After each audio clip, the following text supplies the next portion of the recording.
Okay, this is from Monday, May 6th, 2013, Honors Physics. We are in the middle of mirrors, and before we continue and talk about images in the mirrors, we have to define images. So an image is something created by an optical device, like a pinhole, or a flat mirror, or curved mirror, or a lens. So the idea is we treat light as a ray, and as you pass light through or off of an optical device, you trace the rays according to what the device does, and if you can manage to intersect those rays that come from the optical device, you'll have located a real image. If you have to trace the rays backwards to find the intersection, then you'll have what's called a virtual image. So let's take a look at what that means. I make you go away.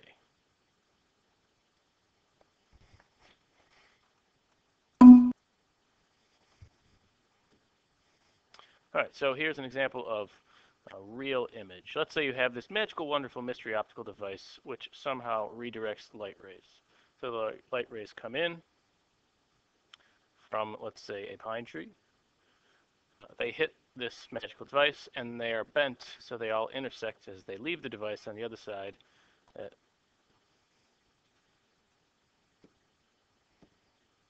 this point here. So, to any observers over in the region with these eyes here, any one of those photons would appear to come from that point with the star. If they trace them back, the ray from the photon that hits that part of the retina will look as if it emanated from that point, which then actually makes for a real image. We don't have to concern ourselves with right side up or upside down at the moment, but it would appear as if the tip of that tree was located there. So the rays naturally intersected. If the tree was a light source of its own, you could imagine then those light rays could be focused onto a screen. Let's take a look at the virtual image.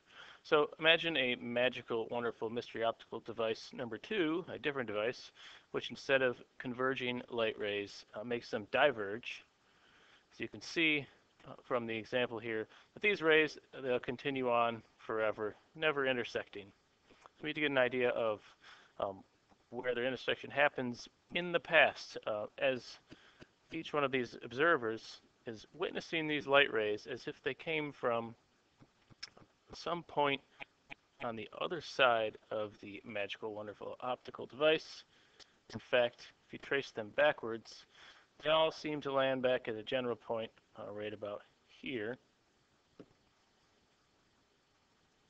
So to any observer out there, a photon that passes from this tree through the optical device will get bent, so it appears to have come from a virtual image. It's virtual in the sense that it appears to be the other side of this device, not from the direct intersection of the bent rays, but by tracing them back. Let's see how that applies to mirrors. But before we do that, we have to understand the law of reflection. The law of reflection is pretty simple. It's angle in equals an angle out. So reflection is when you bounce light off an object, like a mirror. The angles I'm referring to are measured with respect to a normal. A normal is a perpendicular to a surface. It's quite easy to spot the perpendicular to a point on a flat mirror. Maybe when we get to curved mirrors, it will make more sense why we measure from the normal. But either way, you'll see angle in, incident angle, equals the angle out, outgoing angle. Now, so that's true for any angles. You can draw plenty of examples of that. Bounce this ray, angle in equals angle out. You can take a steeper angle.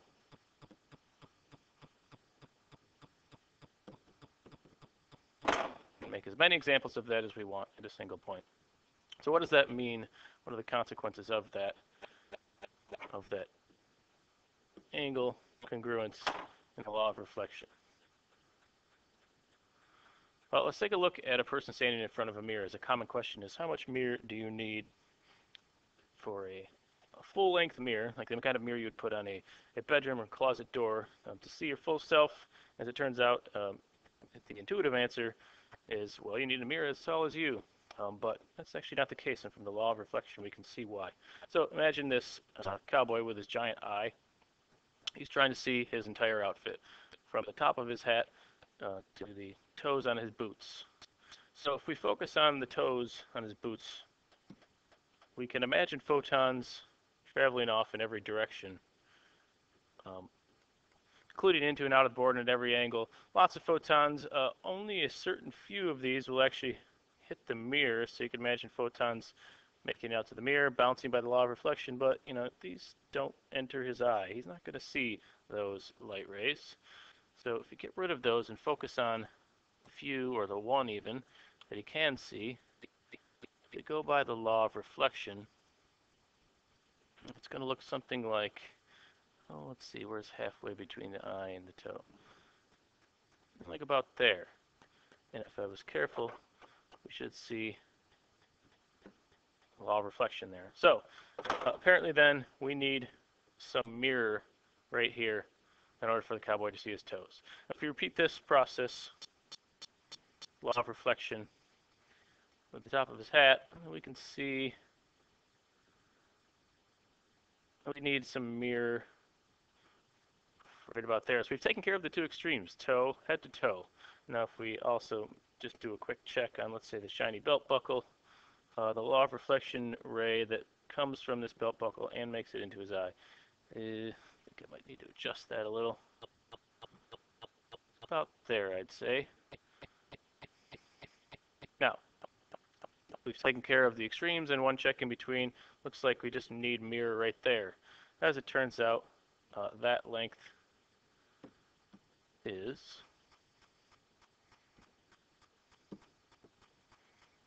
half of the cowboy. So that is the answer. You need a half body length mirror.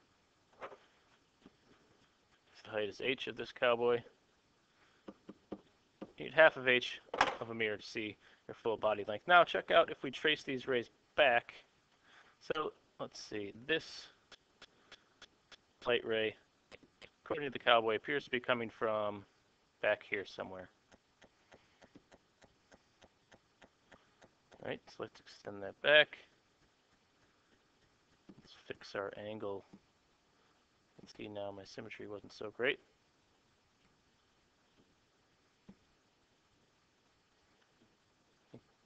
That's the law of reflection illustrated a little better.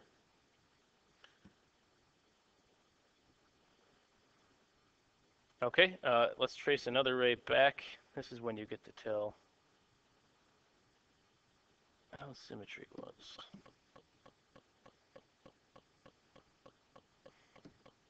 And of course, if you measure your angles, if you're doing this with, say, a protractor, the more accurate you can be with the law of reflection, the better your image location turns out. But you can see the photons all, according to this cowboy, appear to be coming from different places on the other side of the mirror, which is the reason you see a mirror image. I got a pretty good job lining them up there. Equidistant from the mirror. So as it turns out, these distances will be the same. Image is reversed. Height is preserved. And you could repeat this process. You can try this with the cowboy closer to the mirror or farther from the mirror, and you'll get the same results. As it turns out, it doesn't matter how far or how close you are to a mirror. You only need a half body length mirror to see your entire body, thanks to the law of reflection. So some consequences of that in your mirror investigation, some of the results you saw as you looked through a mirror were reverse images, equidistant from the mirror. I'll move that for equidistant. A little more. I think I might be equidistant there. And so that may be obvious when any object is in front of a mirror. Maybe not so much when it's not, like this object here. With this mirror here, we could bounce off some quick law of reflection looking rays and see.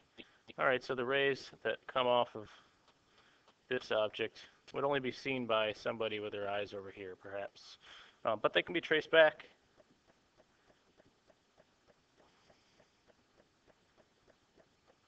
to locate the image, which is still equidistant from the mirror, reversed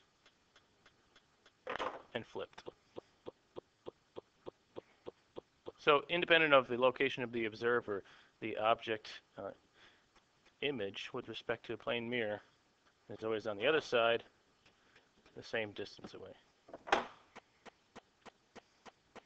So another method of finding the location of part of an image of, let's say, this guy's chin, send random light rays at the mirror and bounce them by the law of reflection.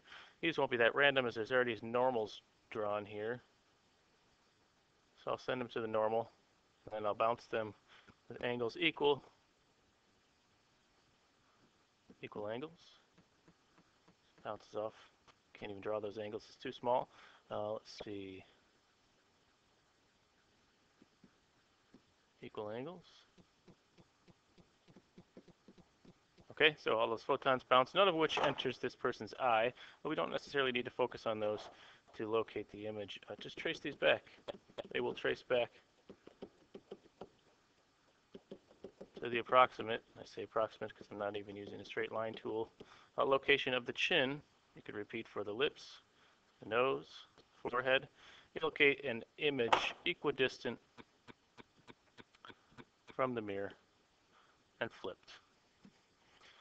So you can either focus on the actual photons that an observer is seeing and using the law of reflection locate an image, or you can just send out random photons in a couple directions and trace them back, find where they intersect. Either one will give you the same results of a mirror image. There's another quick example of that. Pencil tip, send that photon out, and another one there, see? Trace it back, pencil tip. Same thing with the eraser.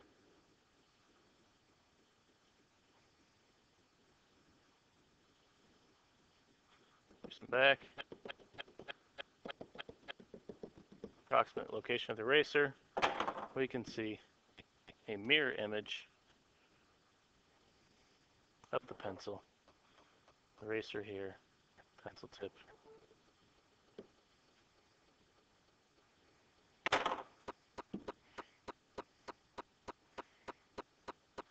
So that is virtual images due to the law of reflection and plane mirrors.